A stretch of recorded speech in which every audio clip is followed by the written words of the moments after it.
Now, from the police website, we are getting complaints from Ugandan female domestic workers abroad who are continuing to complain about misuse and unauthorized transactions of their remittances by husbands, their relatives.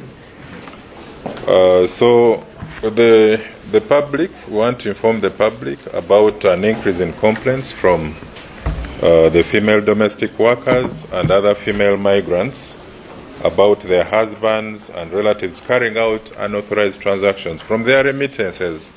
Most of these remittances are in form of money or goods sent back home to relatives to buy essential goods for medical care, education, and other household needs.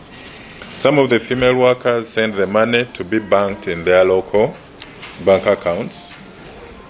But those whom we've gotten the complaints on the police website, the female Ugandans, especially in the Arab countries, are claiming that their husbands and boyfriends were allegedly stealing money sent as family savings to fund their lavish lifestyles. Others are marrying off with other women.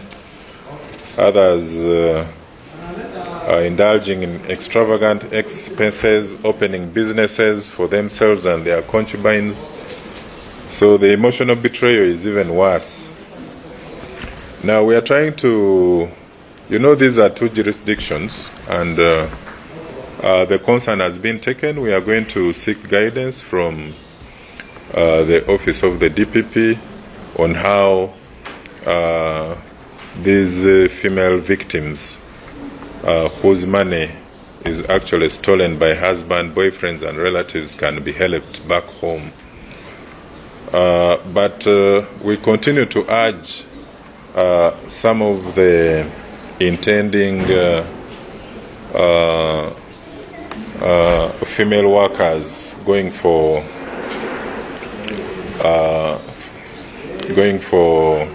labor in these countries to at least ensure that they open accounts which are under their control, whereby they can send the money from abroad directly into those accounts without channeling them through their husbands, friends, relatives, and so on and so forth.